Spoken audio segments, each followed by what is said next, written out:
السلام علیکم. متین اللہ حاضر. آج چھوٹے چھوٹے میں آپ کو 3 واقعات جو زندگی میں میرے دیکھنے میں، سننے میں، پڑھنے میں آئے، آپ سے شیئر کروں گا. اتفاق تینوں کا تعلق ہوائی جہازوں سے متعلق ہے. 2 تو آپ کو اچھے لگیں گے، لیکن تیسرا جو بتاؤں گا شاید دل پہ بوجھ ہو جائے گا آپ کے. کیسی بھی اللہ دعا مانگتے ہیں اللہ ناگہانی سے بچائے. تو پہلے تو آپ وہ سنیے جس میں مزہ آئے گا آپ کو پڑھ کے. میرے ماموں مرحوم ابھی حال میں انتقال ہوا ہے حافظ اقبال احمد صاحب. 1953 یا 54 میں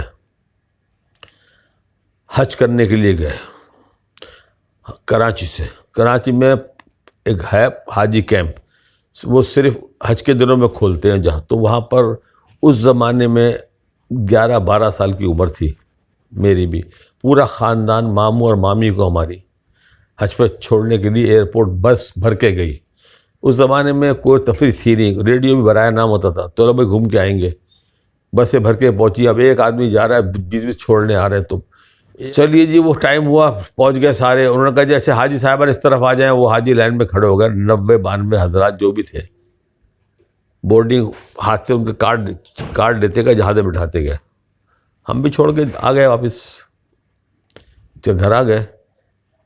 لیکن بعد میں جہاز میں کیا ہوا، جو ماموں نے ہمارے، اللہ ان کی مغفرت کرے، حافظ ماموں اقبال صاحب نے، وہ آپ سنیے بڑا مزہ آئے گا. میں ان کی زبانی سنا رہا ہوں آپ کو بھی. سپر کانسیشن جہاز کی جو پرواز ہے تقریباً کراچی جدہ لیتی ہے 5.5 گھنٹے. اس کی میکسیمم اسپیڈ ہے 450 مائل پر آور. اس کے تناظر میں دیکھیے گا آپ یہ کہ تقریباً 5.5 گھنٹے میں جہاز پہنچتا تھا. اور اس زمانے میں سعودی ابھی بہت ابتدائی مراحل میں تھا سعودی عرب اس زمانے میں. یعنی آپ کو شاید پتہ نہ ہو، میں بتا دوں 1950-51 تک پاکستان سے زکوٰۃ جاتی تھی سعودی عرب کے لوگ، غریب لوگوں کے لیے. آپ ذرا نوٹ کر لیجیے گا یہ بات ہی. اللہ نے نوازا ہے تو بس اللہ ان کو نوازتا رہے. لیکن کیونکہ حاجیوں کے لیے جو کرتے ہیں ختم ہے، ان کی طرف جتنی کوشش ہوتی ہے ختم ہے ان کی محنت. اب آ جائیے ادھر. اب ماموں حج کر کے آئے، تقریباً 1.5 سے 2 مہینے کے بعد آئے. انہوں نے سنایا واقعہ یہ، کہنے لگے جہاز ہمارا اڑا، 4.5 گھنٹے ہو گئے تھے جہاز اڑتے ہوئے. کپتان صاحب نے بڑے مزے سے لوگ بیٹھے ہوئے. اب کچھ لوگوں نے سامان بھی اپنا باندھ کے رکھ لیا پیروں پر، سب اترنے والے ہیں تھوڑی دیر میں. کپتان صاحب کا اعلان ہوا، آپ سے بڑی معذرت، ہمارے جہاز میں ایسی خرابی ہو گئی ہے جس کا ٹھیک کرنے کا بندوبست سعودی عرب کے ایئرپورٹ پہ نہیں ہے، جدہ ایئرپورٹ پہ نہیں ہے. ہم واپس کراچی کی طرف آ گئے ہیں اور ہم تھوڑی دیر میں اترنے والے ہیں. لیکن آپ فکر گھبرائیں نہیں، یہ خرابی کا تعلق انجن سے نہیں ہے. مرحوم کہتے ہیں لوگوں کو سانپ سونگ گیا، معلوم ہوا اب جہاز گرا، اب حالت خراب. بلند آواز میں درود شریف اور کیا پڑھنا شروع کر دیا لوگوں نے.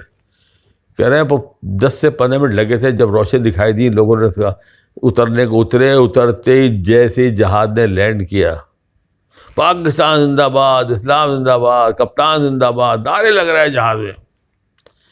اور تو انتہا یہ ہوئی کہ جب سب پیسنجر اتار دیے گئے، کپتان تھا آخر میں باہر آیا تو حاجیوں نے جوش میں ان کو کندھے پہ اٹھا لیا اور اٹھا کے راؤنڈ لگایا ایئرپورٹ رن میں اس کی جہاز کے آس پاس، کپتان زندہ باد، کپتان زندہ باد.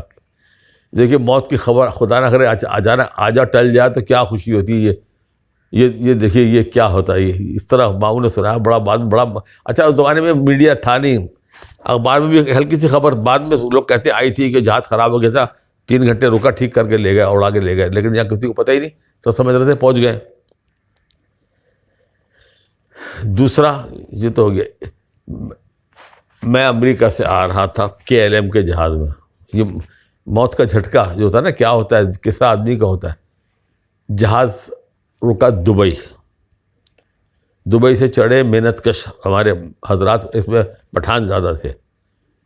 اور ان کی خوشی ظاہر ہے 4 سالوں محنت کرتے ہیں، کما کے لاتے ہیں، خوشی ان کی دیکھنے کی تھی. جہاز میں اگر کوئی موسم خراب ہو تو کپتان پہلے بتا دیتا ہے کہ آپ بیلٹیں باندھ لیں، موسم خراب ہو سکتا ہے. بہت دفعہ ہوا یہ. بڑے مزے میں وہ بیچارہ ایک ہمارا منت کش بھائی کھڑکی کے ساتھ ٹیک لگا کے اپنی زبان میں پتہ نہیں کیسے کیسے نغمے گا رہا تھا. ایک دم جہاز ایئر پاکٹ ہوا. ایسا ہوا کہ میں جو سفر کرتا رہتا ہوں مجھے بھی ڈر لگا کہ خدا نخواستہ کو بلاسٹ ہو گیا، کیا ہو گیا.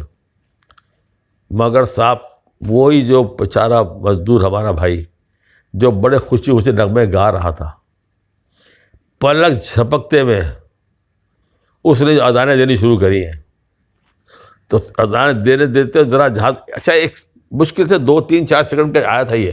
تو کپتان نے معذرت کری، کہنے لگا یہ ایسا جھٹکا جو شاٹ آتا ہے ہم بھی نہیں پکڑ سکتے ہو، لیکن وہ ایسا نقصان دہ نہیں ہوتا. لیکن اس نے سب سے پہلا کام یہ کیا، جیسی ہوا اذان دینی شروع کیا، اوپر کا اپنا اس کا جو اوپر کا جو حصہ ہوتا ہے کھولا، اس میں سے چھوٹا ایک پیکٹ نکالا، بغل میں دبایا، اپنے بیچ کے رکھا. اندازہ یہ تھا کہ اس کی جمع پونجی اور پاسپورٹ اس میں تھا. اور بھائی وہ رکھ کے کتنی دیر تک وہ اذانیں دیتا رہا. اب تو بعد میں لوگ ہنسی آ رہی تھی، مگر ایسا ڈرا بیچارہ وہ. یہ بھی چلیے. اب تیسرا جو واقعہ بتا رہا ہوں آپ کو میں، یہ ذرا اور سنیے گا، اور یہ اس کے لیے کیا توضیح ہوگی، کیا ہوگا. 1960 میں بوئنگ جہاز آ گئے تھے پاکستان میں. Boeing 707 720 727 long range, short range, یہ جہاز اڑتے تھے. بوئنگ انجن آ گئے تھے. یہ یورپ وغیرہ امریکہ کے لیے چلنے شروع ہو گئے تھے. انگلینڈ اس وقت پاکستان دولت مشترکہ کامن ویلتھ کا حصہ تھا. ہم کو وہاں ایئرپورٹ پہ جا کے ویزے مل جاتے تھے کیونکہ ہم اس کی نوآبادی تھے. فیصل آباد سے کوئی فیملی بچے اچھا وہاں لیبر کی بڑی ڈیمانڈ تھی. کشمیری بھرا ہوا ہے وہاں انگلینڈ میں. انہوں نے اس کی معیشت کو سنبھالا، مزدوری کری، اور آج بہت بحال ہے وہ. اور جو ان کے یہاں جو بنگلے بنے آزاد کشمیر میں، کشمیریوں کے کیا ڈیفینس میں بنگلے بنے ہوں گے. اور وہ بنگلے سال میں جب 2 سال میں آتے تب استعمال ہوتے ہیں. پوری اس کی ڈاکومنٹری آئی تھی، دکھایا تھا ٹی وی پہ. ایسے شاندار بھائی کہ چوکیدار بیٹھا ہوا ہے، لیکن کماتے وہاں ہیں. 2-3 سال میں سردیوں میں 2 مہینے کے لیے آ جاتے ہیں وہ یہاں. وہ تو الگ کبھی ذکر کروں گا اس کا میں. اب آپ سنیے. تو اندرون ملک چلتی تھی فلائٹیں فوکر جہازوں کی بھی. کراچی ایئرپورٹ پرانا ایئرپورٹ ذرا سمجھ لیجیے گا. اور ایسا کہ ہر ایک اوپر جا کے بیٹھ جاتا تھا. کوئی پابندی نہیں تھی، کوئی سختی نہیں تھی، کوئی ہنگامہ، کوئی کچھ خطرہ نہیں تھا. نیچے لاؤنج، اوپر چھت پہ ہم جیسے لوگ دیکھنے والے. ایک صاحب کے بچے چلے گئے تھے انگلینڈ. انہوں نے کہا ابا تم بھی آ جاؤ. دیہاتی بیچارے، سیدھے سادے. اور اس زمانے میں کوئی سختی بھی نہیں تھی کسی قسم کی بھی. فوکر جہاز ان کو لے کے آیا فیصل آباد سے کراچی. اور ان کو آگے بتا تو دیا ہوگا نہیں ہوگا، لیکن ہوا یہ کہ وہ لاؤنج میں آگے بیٹھ گیا، اور اب وہ جہاز جس میں آئے تھے سامنے کھڑا ہوا تھا. ان کو شام کی فلائٹ تھی، ان کو بوئنگ جہاز نے لے کے جانا تھا لندن. ان کو بیچارے سیدھے سادے لوگ تھے. وہ صاحب لاؤنج میں اتر کے ٹکٹی لگا کے اپنے جہاز کو فوکر کو دیکھتے رہے. یہ اخبار میں آج تصویر بڑی آئی تھی اس کی. یہ بتا دوں آپ کو، یہ 60s کی بات ہے. یہ پیسنجر تو جہاز تو رکتے نہیں ہیں، اتارا، دوبارہ بھرے پیسنجر روانہ ہو گئے. اب وہ جہاز میں بیٹھ گئے، خالی ہوا، صفائی ہوئی. اب لوگ آنے شروع ہوئے. اب بڑے صاحب دیکھ رہے کہ لوگ جا رہے ہیں تو جا رہے ہیں، مجھے کیوں نہیں بلایا اب تک، مجھے کیوں نہیں بلایا. جب جہاز کے انجن اسٹارٹ ہو گئے اور جہاز چلنے لگا، ٹیک آف ہوئی، یہ بڑے صاحب گھبرا کے بھاگ کے باہر آ گئے. روکو روکو روکو، میں نے بھی جانا ہے، میں نے بھی جانا ہے. جہاز کا پنکھا چل رہا، ایٹ اے سڈن اس نے کھینچا، ود ان سیکنڈ قیمہ بن گیا بڑے صاحب. وہیں پتہ ہی چلا کون سا حصہ کدھر گیا ان کا. بڑا اس کا چرچا ہوتا زمانے میں یہ. تو اس کے بعد سے بڑی انہوں نے پالیسی چینج کی تھی. جو ایسے لوگ ہوتے تھے ان کو بھی ڈھانس کے بریف کرتے تھے، آپ بیٹھو ہم لے کے جائیں گے. ایسا بھی ہوا ہے، کیونکہ یہ تو خیر بہرحال بہت برا ہوا تھا، بہت لوگوں کو افسوس ہوا تھا. کیونکہ اسی جو بتایا نا پالیسی چینج کی ہے. میں خود دیہات تھا، میں لاہور میں جا رہا تھا. لاہور میں PI کے جہاز سے کپتان کرنے لگا تھا، ہمارے پورے پیسنجر آ گئے. 8 پیسنجر مس ہیں ہمارے. آدھا گھنٹہ جہاز لیٹ ہوا. دیکھا وہ اتر کے گیا، آوازیں لگائیں. ہماری کرسچن برادری کی خواتین جو باہر کام کرتی ہیں صفائیوں کا، مہتران جمع داریوں کا، وہ آئی تھیں باہر سے، ان کو بتایا گیا تھا کہ تم بیٹھے رہنا، تمہیں جہاز والے خود لے کے جائیں گے بلا کے. تو اس کے جب ناراض ہوئے لوگ، انہوں نے کہا ہم تو کہا گیا تھا ہم ہلنا نہیں، ہم خود لے کے جائیں گے، ہم انتظار کرتے ہیں ہمیں لے کے جائیں گے. ظاہر ہے سیدھے سادھے لوگ ہیں.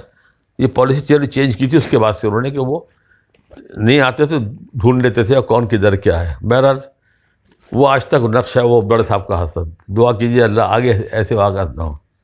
انشاءاللہ پھر ملاقات ہوگی. السلام علیکم.